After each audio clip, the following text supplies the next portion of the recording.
자, 우리 사랑하는 기쁜들 교회 성도 여러분, 오늘은요 우리가 결혼 그리고 이혼 그리고 독신에 관한 우리 말씀을 좀 보게 되는데요. 여러분, 오늘 이 이혼이라고 하는 주제는요 우리 실생활과 굉장히 밀접한 또 연관을 맺고 있죠. 굉장히 중요한 문제입니다. 결혼 그리고 이혼이라고 하는 문제가 그렇죠. 뿐만 아니라 그래서 교회에서 가정의 문제를 우리가 상담을 하거나 혹은 이미 또 이혼의 경험이 또 있으신 성도님들에게는 어떤 의미에서 보면 더 예민하고 사실은 조심스러운 문제가 될 수도 있습니다. 여러분, 우리나라 지금 최근에 혼인율과 이혼율의 통계를 보면요 해마다 약간씩 차이는 있지만 평균적으로 보니까요 대략 혼인율이 매년 한 30만 건 정도 된다고 합니다. 그러니까 1년에 결혼하는 이 숫자를 보면 대략 한 30만 정도. 근데 이제 약간씩 감소되는 추세이긴 합니다. 지금 30만 내외에서 좀 조금씩 줄어드는 추세고요. 그러면 여러분, 이혼은 대략 얼마나 알고 있을까요? 1년의 이혼율을 보니까 이혼하는 비율은요 대략 매년 한 10만 건 내외. 예, 그것도 지금 조금씩 주는 추세라고는 합니다. 그런데 1년에 보통 한 30만 건이 결혼을 하면 1년에 한 10만 건 정도가 이혼을 하는 것이 지금 우리나라 통계입니다. 최근의 통계가 계속 그런 흐름 가운데 있다고 그래요. 그러니까 생각보다 더 많은 부부가 이혼을 경험하고 있죠. 그리고 그 이혼은요 좀 특징적인 건 뭐냐면 종교적인 것과 별로 상관이 없다는 거예요. 그러니까 그리스도인이나 비그리스도인이나 사실 이혼율에 있어서는 큰 차이가 없다는 겁니다. 그래서 미국의 통계를 보니까 기독교인과 비기독교인의 이혼율이 차이가 없다는 그런 신문 기사도 났던 적이 있는데요. 여러분 한번 생각해 보세요. 혹시 여러분 사시면서 한 번이라도 여러분 이혼에 대해서 생각 안 해보신 분 계십니까? 없으세요? 심각하네요, 그죠? 네, 사실은 저도 그렇습니다. 네.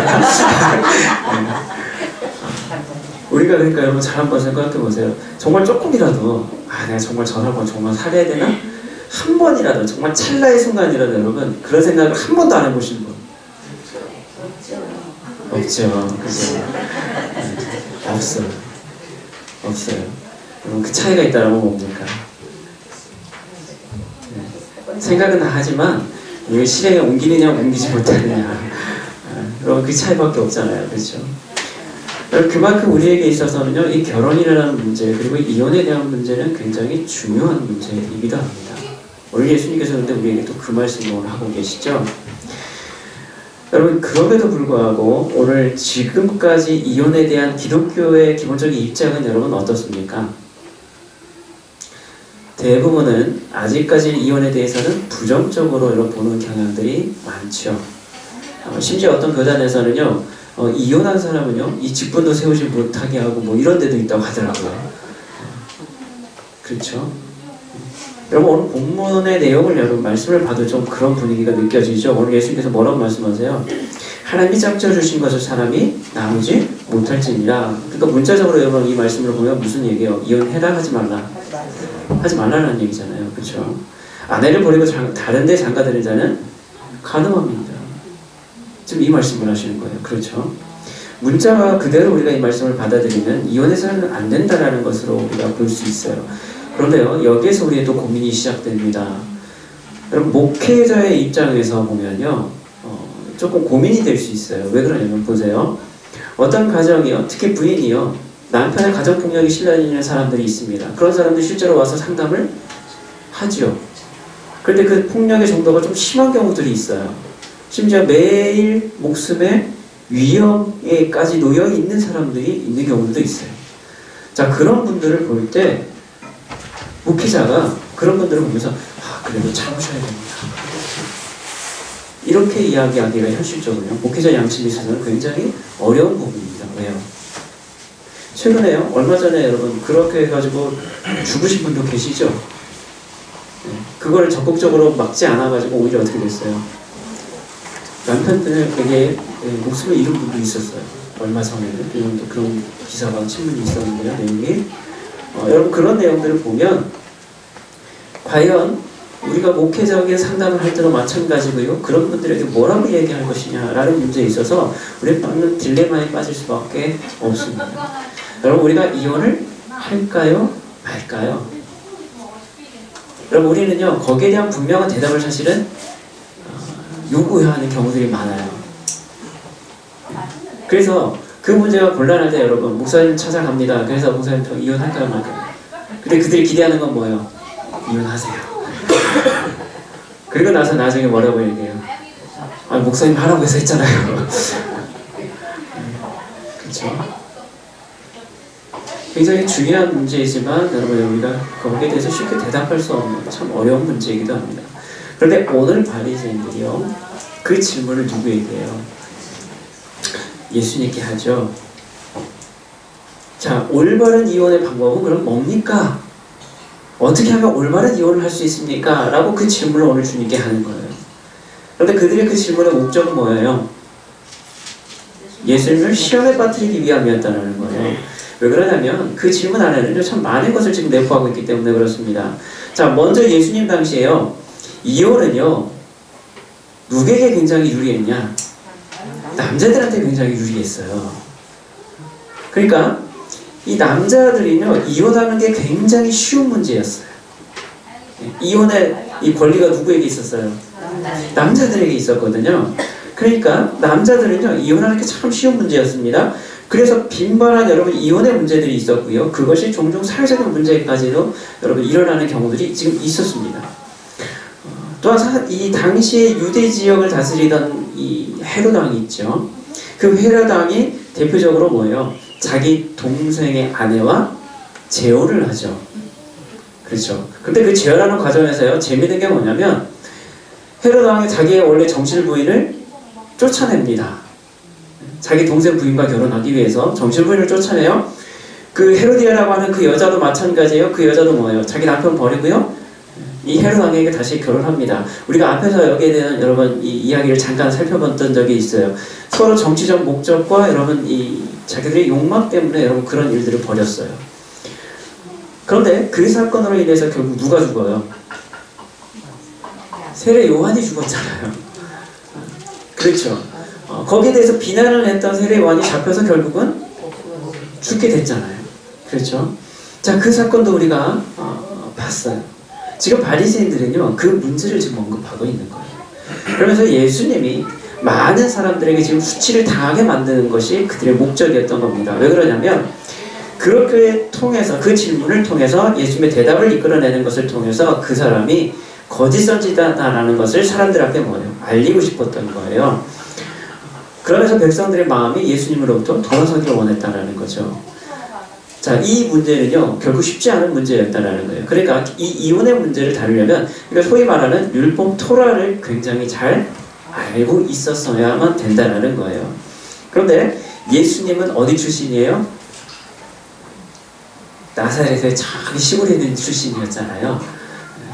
가만히 보면 제대로 유명한 그 랍비 밑에서, 스승 밑에서 공부한 것 같지도 않고, 그 시골 출신에, 그러니까 거기에 대해서 이렇게 어렵고 황당한 문제를 낼 경우에 예수님이 대답을 제대로 못할 것이다 라는 거. 심지어는 만약에 예수님이 이렇게 얘기를 하더라도 오늘 세례 요한과 같이, 왜냐하면 또 세례 요한과도 직접적인 연관을 맺고 있었기 때문에 만약에 그렇다면 헤롯 왕의 손을 빌려서라도 예수님을 제거할 목적까지도 그들은 생각하고 있었을 것이다. 그러니까 그런 의도를 가지고 오늘 이렇게 의도적인 질문을 지금 예수님께 드렸다는 것이죠. 자, 그런데 오늘 주님은요, 그들의 질문에 대해서 뭐라고 말씀하시냐면 오늘 이혼에 대해서, 옳은 이혼이 도대체 뭡니까? 라고 이야기했을 때 주님은 지금 뭐에 대한 이야기를 먼저 시작하고 계세요? 바로 결혼에 대한 이야기를 먼저 시작하십니다. 근본적인 결혼의 의미가 뭔지를 먼저 말씀하시고요. 그렇기 때문에 어떤 의미에서 보면 오늘 본문의 핵심은 뭐냐면 이혼을 할 것이냐 말 것이냐를 결정하는 그 이유, 우리가 거기서 옳은 이유라고 우리가 살펴볼 수 있는데요. 자, 거기에 오늘 핵심이 있는 것이 아니라 오늘 결혼 그 자체에 대한 하나님의 뜻이 무엇이고 우리가 오늘 이것을 통해서 복음적인 여러분 의미가 더 깊게 담겨져 있다는 것을 오늘 우리는 말씀 통해 깨닫게 됩니다. 주님의 지금 관심은 뭐냐? 여러분 이혼해라 마라가 아니에요. 더 근본적인 핵심을 오늘 그들에게 지금 주님께서 말씀하고 계시다라는 거예요. 여러분 그 첫 번째를 우리가 먼저 나누기를 원하는 것은 뭐냐면, 그래서 결혼은 뭡니까?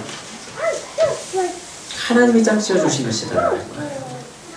하나님이 짝지어 주신 것이다. 여러분 옳은 이혼의 조건에 대해서 묻는 바리새인들의 이 질문에 대해서 예수님은 이혼 이전에 결혼의 원래 뜻이 뭔지를 먼저 말씀하시죠. 근본적으로 그래서 뭡니까? 옳은 이혼이라는 것은 없다는 거예요. 이혼의 이유, 올바른 이유라고 할 수 있는 것이 원래는 없다는 거예요. 결혼의 의미를 통해서 드러나는 하나님의 분명한 뜻이 있다는 것을 오늘 주님은 말씀하고 있다는 거예요. 여러분 예수님 당시의 결혼은요, 과거 우리와 마찬가지로요, 부모님에 의해서 여러분 결정되는 경우도 굉장히 많죠. 그러니까 옛날에 여러분 우리 결혼할 때도 마찬가지지만요, 결혼할 사람 미리 얼굴 보고 결혼합니까? 아닙니다. 부모님들이 미리 정해놓고 그냥 결혼식 당일날 여러분 상대방 얼굴 보는 경우들이 많이 있었다는 거예요. 여러분 유대사회도 마찬가지였습니다. 그때도요, 부모들이 정략적인 결혼을 통해서 여러분 이루어지는 경우들이 많아요.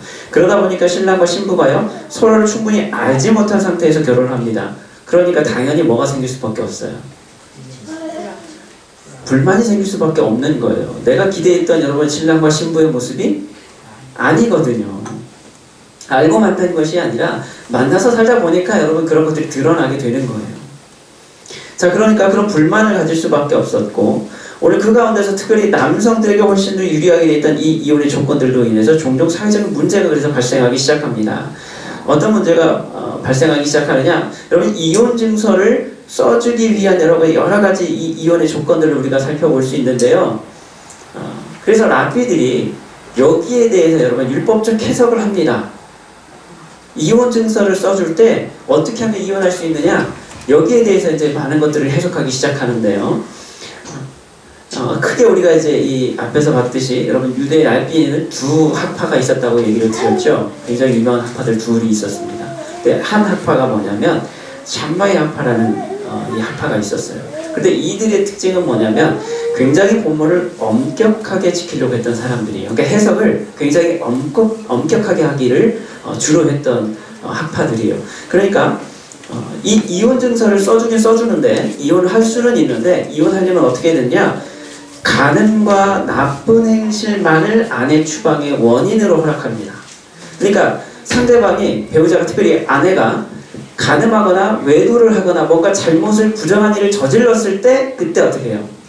그때는 이혼이 가능하다는 거예요. 그때는 뭐예요? 이혼 정서 써줘서 그냥 쫓아내면 됩니다. 이게 샴마이 학파가 주장한 해석의 방법이었어요. 그런데 거기에 반해서 조금 더 관대했던 힐레 학파가 있어요. 그런데 이들이 나중에는요, 사실 이 예수님 당시에는 훨씬 더 주류가 되는 학파가 됩니다. 이 힐레 학파가. 그런데 이들이 해석하는 방법은요, 이 샴바이 학파보다는 조금 더 넓어요. 조금 넓어요, 해석하는 방법이. 그래서 다분히 주관적인 여러분 기준에 의해서 이혼이 가능하도록 이렇게 했다라는 거예요. 그러니까 당시에 이 힐레 학파가 가장 큰 영향을 미치고 있었는데요, 예수님 당시에도. 그러니까 이혼 시 줘야 되는 이 배상금, 여러분 오늘날로 치면 이제 위자료 비슷한 거죠. 그걸 주지 않기 위해서요, 뭔가 부실을 만들어야 되잖아요. 그냥 쫓아내려면. 그래서 여러 가지 부실들을 만들어내고 거기에 대한 해석을 하기 시작하는데, 대표적인 것들이 여러분 예를 들면 이런 게 있어요. 여러분 아내가 요리를 못하면 쫓아내도 된다라고 돼 있어요. 네. 네. 남자들은 동감하십니까? 네. 그런데 실제로 그렇게 해석을 했습니다. 또 있어요. 내 마누라가, 그러니까 내 아내가 다른 여자보다 못생겼으면 네, 쫓아낼 수 있었다는 거예요. 딱 보니까 저 여자가 더 예뻐 보여. 나는 이제 저 여자랑 살고 싶어. 나 더 이상 너랑 못 살겠어. 너 보니까 도저히 내가 못 살 것 같아. 그러면 어떻게 해요? 이혼 증서만 써주면 쫓아낼 수 있었다고 했어요.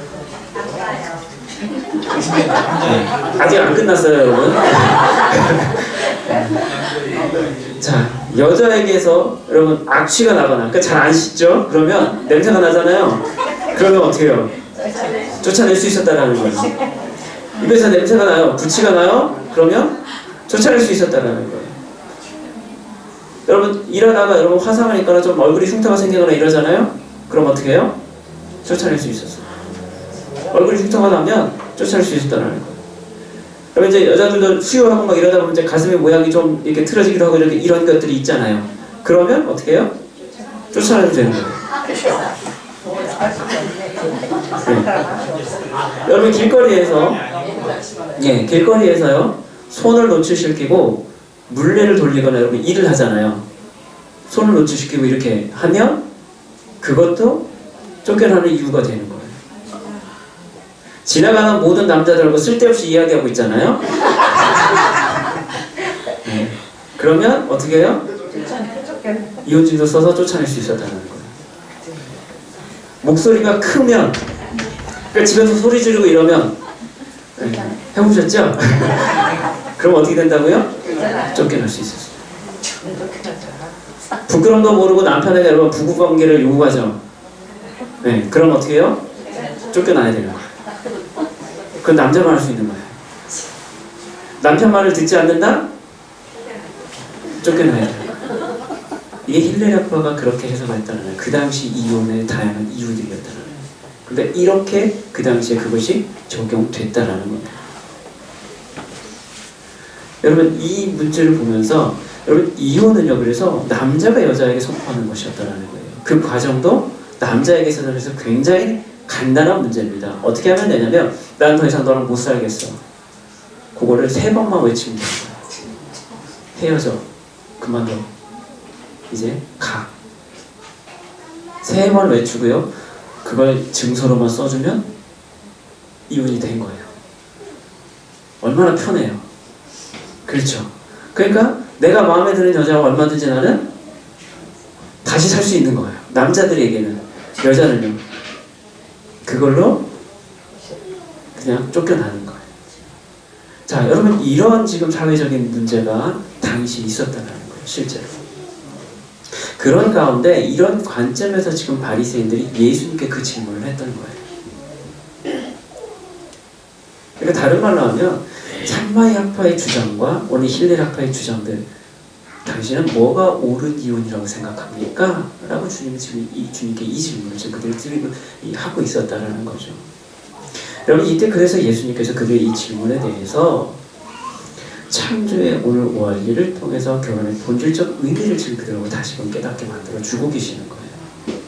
하나님께서 사람을 남자와 여자로 만드신 이유가 뭐냐라는 거예요.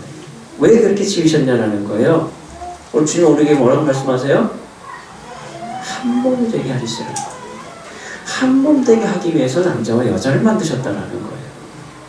거기에 하나님의 분명한 뜻이 있다라는 거예요. 온전한 연합이 곧 그래서 뭐예요? 결혼인 거예요. 그래서 장세희 목사님은요, 남자가 그래서 부모에게 떠난다라는 것은요, 그 의미가 히브리적 개념으로 봤을 때는 바로 이런 의미를 있다고 얘기를 하는데 뭐냐면, 부모에게 떠난다라는 게 결혼하기 위해서 여러분 성인이 돼서 결혼하면 이제 부모 곁을 떠나야 된다고 얘기를 하고 있잖아요. 그런데 그 부모에게 떠난다라는 의미가 뭐냐면 단순히 내가 부모의 간섭을 받지 않거나 또는 부모와의 완전한 별거 여러분 이것을 뜻하는 개념이 아니다라는 거예요. 왜요?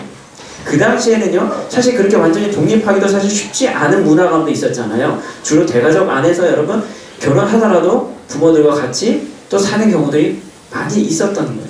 그러니까 이 부모로부터 떠난다라는 것이 단순히 그런 간섭이나 여러분 별거하거나 이런 의미가 아니라 사실은 여기에서 더 가까운 개념은 뭐냐면 여자에게 합한다라는 개념에 더 가깝다라는 거예요.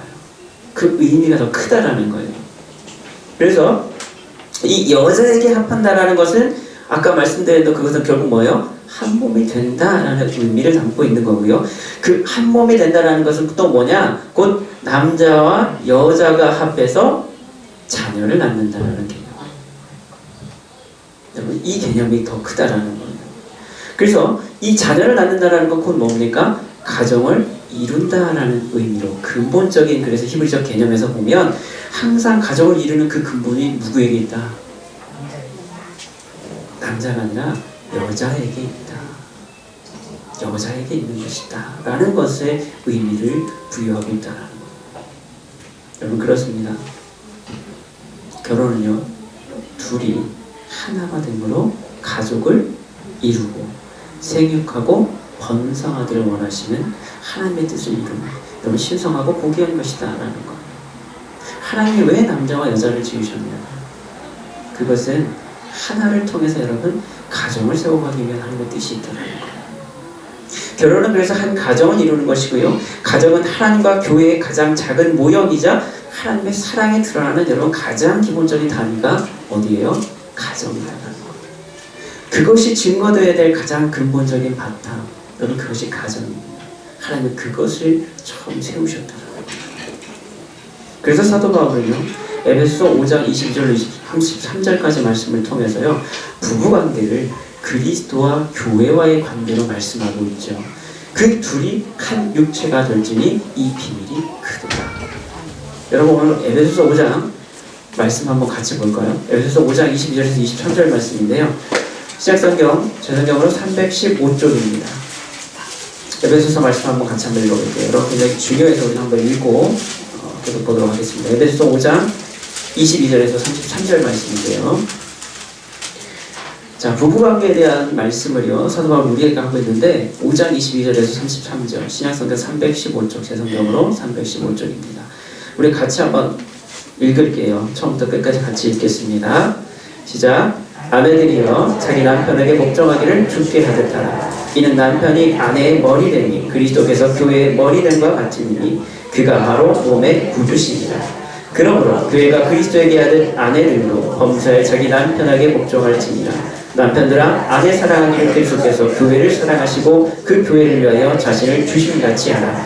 이는 곧 물로 씻어 말씀으로 깨끗하게 하사 거룩하게 하시고 자기 앞에 영광스러운 교회로 세우사 티나 주름 잡힌 것이나 이런 것들이 없이 거룩하고 흠이 없게 하려 하십니다. 이와 같이 남편들도 자기 아내 사랑하기를 자기 자신과 같이 할지니 자기 아내를 사랑하는 자는 자기를 사랑하는 것이라. 누구든지 언제나 자기 육체를 미워하지 않고 오직 양육하여 보호하기를 그리스도께서 교회에게 함과 같이 하나니 우리는 그 몸의 지체입니다. 그러므로 사람이 부모를 떠나 그의 아내와 합하여 그 둘이 한 육체가 될지니 이 비밀이 크도다. 나는 그리스도와 교회에 대하여 말하노라. 그리고 너희도 각각 자기 아내 사랑하기를 자신같이 하고 아내는 자기 남편을 존경하라. 아멘. 오늘 이 말씀을 보면요, 부부관계는 결국 뭐와 같은 거예요? 그리스도와 교회와 관계가 같다라고 말씀하고 있습니다. 그러니까 그리스도와 교회의 관계는 우리는 어디에서 여러분 그 원형을 찾아볼 수 있는 거예요? 부부관계 안에서 여러분 그 시작을 우리는 볼 수 있다라는 거예요. 그러므로 우리가 어떻게 이혼할까를 여러분 생각하기 이전에 우리가 먼저 생각해야 될 건 뭡니까? 결혼을 통해서 이루고자 하시는 하나님의 원하시는 뜻이 무엇인지, 여러분 우리가 그것을 먼저 우리 마음과 눈이 그곳에 가 있어야 된다는 거예요. 그러니까 야, 어떻게 하면 잘 이혼할 수 있지? 여러분 이걸 생각하기 전에 저 사람과 나를 통해서 하나님께서 이루고자 하시는, 우리 가정을 통해서 이루고자 하시는 하나님의 뜻이 무엇이냐, 여러분 그걸 우리가 먼저 볼 수 있어야 된다는 거예요. 하나님은요 우리가 합력해서 선을 이루시기를 원하십니다. 그것은요 부부관계도 예외일 수 없다는 거예요. 성령께서 하나 되게 하신 것을 여러분 힘써 지키는 것, 여러분 하나님 기뻐하시는 뜻이지요. 아멘. 교회도요 여러분 그런 은혜가 있어야 될 줄로 믿습니다. 아멘. 그런데 여러분 부부관계도 마찬가지예요. 그렇죠? 하나됨을 지켜가는 것, 여러분 이것이 얼마나 중요한 일인지 모릅니다. 이것이 하나님의 뜻이 분명하다라는 거예요. 오늘 예수님은 지금 창조의 이 원리의 근거에서 결혼이 단순히 어떤 조건에 따라서 쉽게 파기되어 버리는 그런 단순한 계약 관계로 지금 격화될 수 없다라는 것을 지금 말씀하고 계시는 거예요. 야, 조건만 맞으면 이혼할 수 있니? 아니다라는 거예요. 결혼은 그렇게 단순한 게 아니다. 그게 하나님의 뜻이 아니다라는 거예요. 여러분 물론 이것은 오늘 바리새인들의 질문에 대한 직접적인 대답은 아니지요. 다만 오늘 그들의 이 악의적인 질문을 가지고, 의도를 가지고 하는 질문에 대해서 주님은 오늘 근본적인 의미를 다시금 그들에게 깨닫게 만들어 주십니다. 그러면서 그들의 다음 질문에 대한 이 준비를 또한 하고 있죠. 자, 주님께서요 그들이 이혼에 대해서 질문했을 때 이혼이 문제가 아니라 야, 결혼은 원래 이런 의미야 라고 말씀하시고 나니까 그 다음에 그들이 했던 질문이 뭐예요? 오늘 마태복음 다시 한번 보세요. 그 다음에 그래서 바리새인들이 그럼 뭐라고 질문하죠? 그러면 어찌하여 모세는 이혼 증서를 주어서 버리라 명하였나이까? 여러분 오늘 우리는요 이 말씀을 통해서 두 번째 의미를 좀 깨닫기를 원합니다. 이혼이요 본질적인 하나님의 뜻이 아니다라는 거예요. 어찌하여 모세는 이혼 증서를 주어라 버리라고 이렇게 명하셨는 왜 모세가 그렇게 우리에게 이렇게 얘기했습니까? 라고 바리새인들이 묻죠. 여러분 신명기 24장 1절에 보면요 그 부분에 대해서 이렇게 이야기합니다. 사람이 아내를 맞이하여 데려온 후에 그에게 수치되는 일이 있음을 발견하고 그를 기뻐하지 아니하면 그때는 어떻게 해요? 이혼 증서를 써서 그의 손에 주고 그를 자기 집으로 보낼 것이요 내보낼 것이요 라고 이렇게 말씀하고 있죠. 자, 이 말씀을 가지고 지금 그들이 질문하는 거예요. 그럼 모세는 분명히 이혼 증서 써서 보내라고 했는데 그러면 왜 그랬습니까? 하나님의 뜻이 그게 아니면 왜 그렇게 했죠? 라고 이렇게 묻는 거예요. 자, 그들이 이를 근거로 모세는 이혼 증서 통해서 이혼을 확인시켜 주고 있다라고 지금 그들이 말하고 있는 거예요. 모세가 이렇게 하라고 했잖아요. 그러니까 하면 되잖아요 라고 얘기하는 거죠. 그런데 오늘 이들의 이 이야기에 대해서 오늘 또 주님 뭐라고 말씀하십니까? 모세가 너희 마음에 완악함 때문에 아내 버림을 허락하였거든요. 본래는 그렇지 아니하니라. 여러분 이 말을 우리가 해석을 해보면요 이런 의미를 담고 있는 거예요. 뭐냐면 이혼 증서를 주어서 버리라라는 의미가 이혼을 해도 된다라는 허락의 의미가 아니다라는 거예요. 그걸 허락한 것이 아니라 너희의 완악함 때문에 내가 어쩔 수 없이 최소한의 법적 절차를 취하라고 한 것뿐이다라는 거예요. 그러니까 다른 의미로 보면요 이혼해도 좋다라는 의미가 아니다라는 거예요. 즉 이혼 증서는 그 이혼의 정당성을 지금 부여하고 있는 것이 아니에요. 너는 합당하기 때문에 이혼해도 돼가 아니라 그 의미가 아니라 오히려요 불합리한 이혼을 막기 위한 장치로 지금 이혼 증서가 사용되고 있다라고 이야기를 합니다. 이게 무슨 말이냐면 자 아까 앞에서 신명기 24장 1절에 보면요 수치되는 일을 만약에 부인이 했을 때 아내가 했을 때 그것이 확인되면 어떻게 해요? 이혼 증서 써서 내보내라고 돼 있잖아요. 그런데 이 수치되는 기준이 뭡니까? 굉장히 주관적인 부분이 많이 개입됐다는 거예요. 아까 여러분 힐레라프에서 해석했던 것처럼 말도 안 되는 것들이 다 적용이 돼버리는 거예요. 이게 심각한 사회적인 문제를 야기하게 됐습니다. 결국에 공동체를 자체를 무너뜨리는 해체를 가져오는 굉장히 심각한 상황이 될 수 있었다는 거예요. 모세에 그래서 율법이 등장하기 이전에는요 어땠느냐? 그때는요 더 쉬웠다라는 거예요. 모세가 왜 이혼 증서 쓰라고 얘기했냐? 이거는 이혼하라고 얘기한 게 아니라 사실은 모세의 율법이 이전에는요 이혼을 더 쉬웠어요. 어떻게 하면 되냐? 그래서 3번만 외치면 그냥 끝이에요. 이혼 증서도 필요가 없었어요. 그냥 3번 외치면 끝이에요.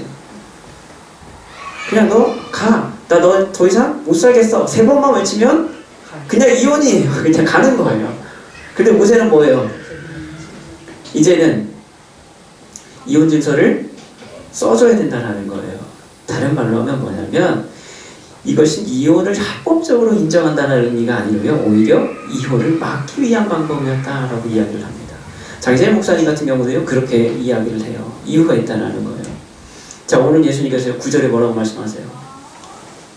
누구든지 음행한 이후에 아내를 버리고 다른 데 장가드는 자는 가늠하리라. 자 모세가요 이혼 증서 써라고 이야기하기 전에는요 그냥 외치면 끝나버리는 거예요. 그런데 이혼 증서를 써줘야 되는 거예요. 문서로 남겨야 되는 거예요. 그러니까 그 과정에서 남자들은 어떻게 해요? 귀찮은 일을 해야 되는 거예요. 그렇죠? 하면서 어떻게 해요? 한 번이라도 생각을 바꿀 수 있는 시간적 여유를 주는 거예요. 이해가 되세요? 지금도 여러분 우리가 이혼하려면 법원에 가면 어떻게 해요? 그냥 됩니까? 조정기간이라는 걸 거치게 되잖아요. 그걸 하는 이유가 뭐예요? 혹시나 다시 한번 생각해보고 심사숙고해보고 잘 결정하십시오. 그래서 여러분 그 기간을 주잖아요. 여러분 이 이혼 증서를 모세가 쓰라고 한 이유도 바로 이러한 개념에서 지금 나온 것이다 라고 얘기를 한다는 거예요. 오늘 예수께서 구절을 통해서 음행한 이후에 네가 아내를 버리고 다른 데 장가드는 거 너 그거 가늠하는 거가 똑같아 라고 말씀하셨다는 거예요. 이것이 곧 뭐냐? 성적인 지금 불성실이 결국 결혼의 결합을 깨뜨리기 때문에 오히려 그걸로 인해서 상대방이 여러분 피해를 보게 되잖아요. 누군가가 여러분 부정한 일을 저질러서 만약에 이렇게 되면 그렇죠? 그럴 때 그 사람을 해방해서 재혼할 수 있게 허락하는 이유가 됐다라는 거예요. 이 이혼 증서라는 것이. 자, 그래서 이것을 제외하고는 그러니까 이 내용을 제외하고는 결국 뭐예요? 다양한 이유로 이혼 증서를 써서 이혼하려는 것, 그것은 그들의 결국 뭐예요? 너희 마음의 완악함 때문에, 네 정욕 때문에, 그 채우려는 그 마음 때문에 하는 것이기 때문에 그 모든 것이 다 뭐예요? 결국 가늠하는 것과 똑같다라고 주님 지금 말씀하고 계시는 거예요. 지금까지 그들에게 있어서요, 가늠의 주체는 누구였냐면 남자가 아니에요. 여자예요. 무슨 말이냐면 여자가 부정한 일을 저지르면, 여자가 문제가 있으면, 여자가 뭐가 문제가 있으면 다 뭐예요? 이혼감인 거예요. 남자가 그렇게 하면 문제될 게 없어요. 왜요? 남자에게는 이혼, 여러분이 그 여자에게는 그 권리가 없는 거예요. 당시에 그랬다라는 거예요. 그때까지 그렇게 했다라는 거예요. 그래서 그들은 그런 인식 가운데 여러분 그렇게 이혼을 했다라는 거예요. 근데 주님이 지금 그걸 깨닫게 만드시는 거예요. 그렇게 하는 게 과연 바른 거냐, 그게 과연 하나님의 뜻에 맞는 거냐라는 것을 다시금 깨닫게 만드시는 거예요. 그래서 그렇게 하는 것은 결국 뭐예요? 가늠하는 것과 똑같다라는 거예요. 지금까지 여자가 가늠하는 것, 여러분 그것으로 인식하고 있던 그들의 인식 가운데 오늘 주님께서 하시는 말씀은 뭐냐면, 남자가, 여러분 이 남자 너희가 지금 그 일들을 뭐예요? 하고 있는 거야. 오히려 그걸 지금 말씀하고 있습니다. 여러분 대부분 그래서 가늠할 때 처리하는 규정들을 여러분 잘 보세요. 율법적인 규정들을 잘 보시면 대부분 다 뭐냐면 여자와 관련된 일들이 많아요. 남자를 의심해서요, 제사장에게 데려가서 그것을 증명할 수 있어요. 그렇죠? 근데 여자는요, 그렇게 의뢰할 수가 없죠. 남자가 하는 거예요, 다. 지금까지는 그래 왔다라는 거예요. 그런데 주로 대상이 여자에게 적용이 됐고, 그래서 그 처리 규범들도 보면 대부분 여자들에게 해당되는 것들이 많았다라는 거예요. 그런데 오늘 주님은 그 가늠의 주체가 여자가 아니라 바로 남자이다라는 것을 지목하고 계시더라고요.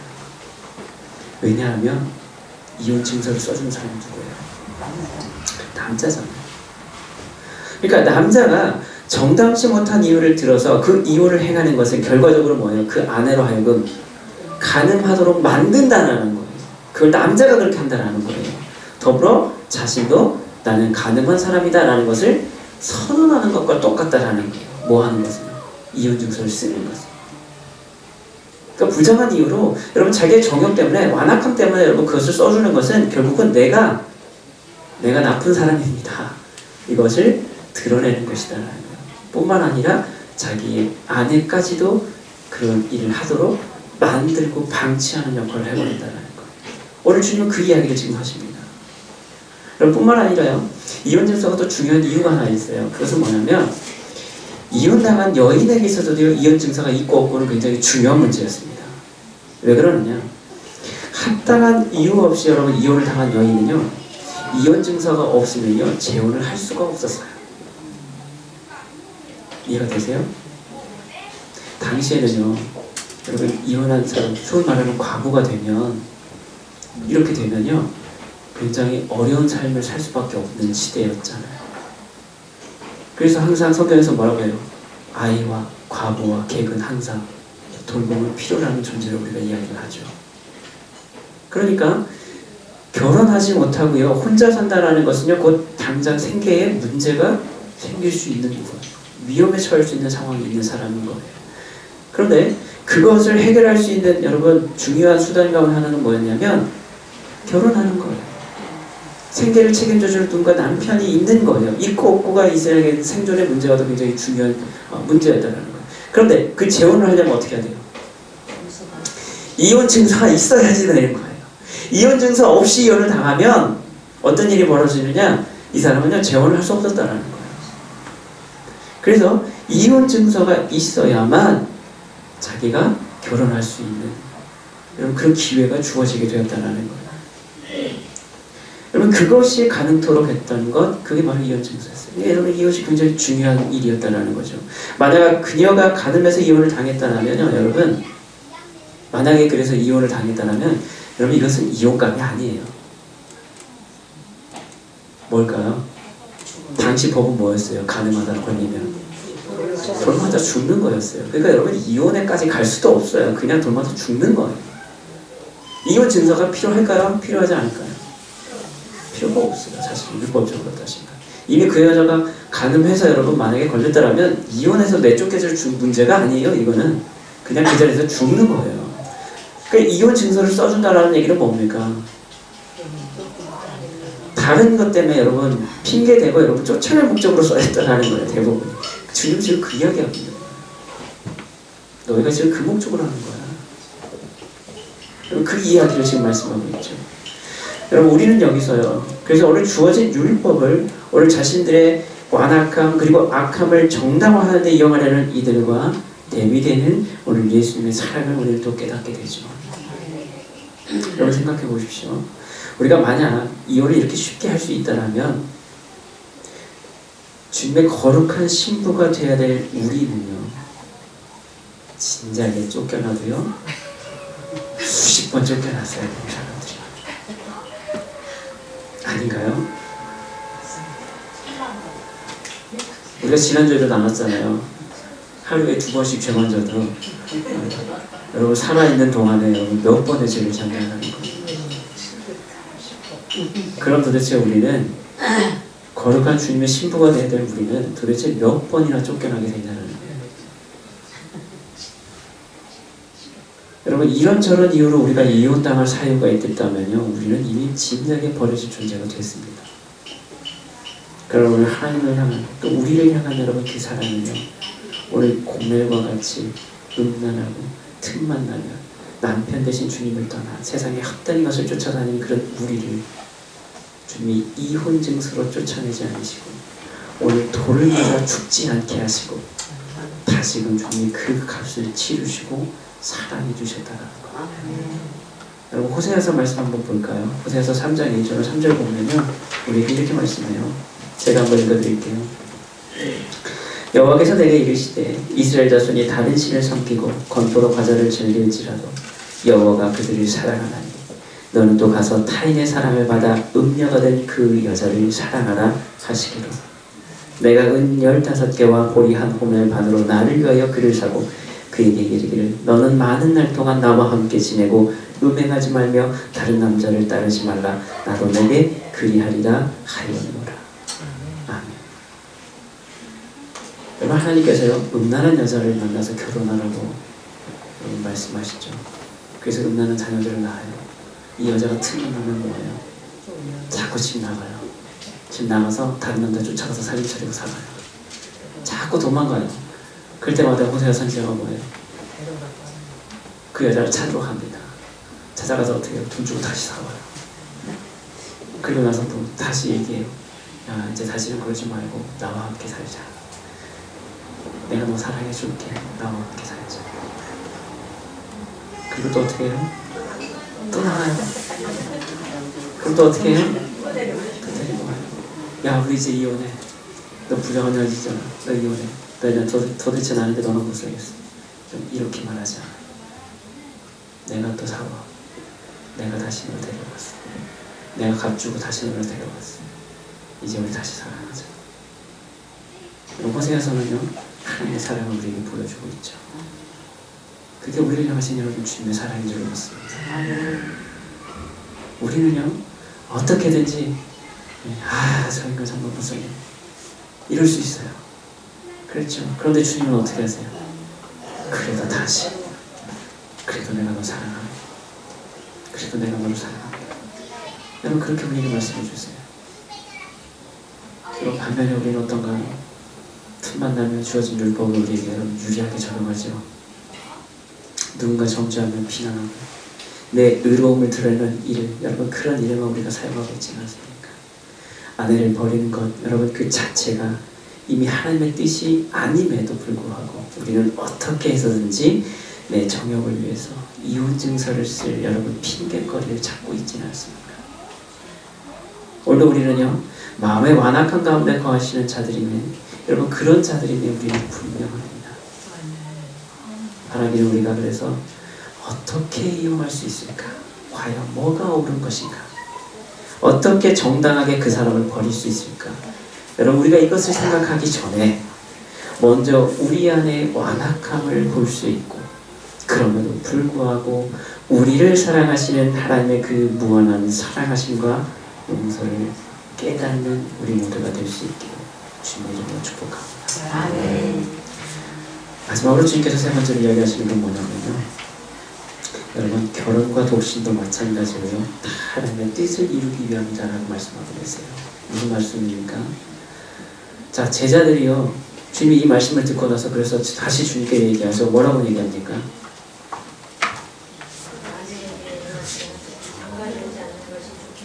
그렇죠. 10절에 보면 만일 사람의 아내와 같이 이같이 할진대 장가들지 않는 게 좋겠습니다.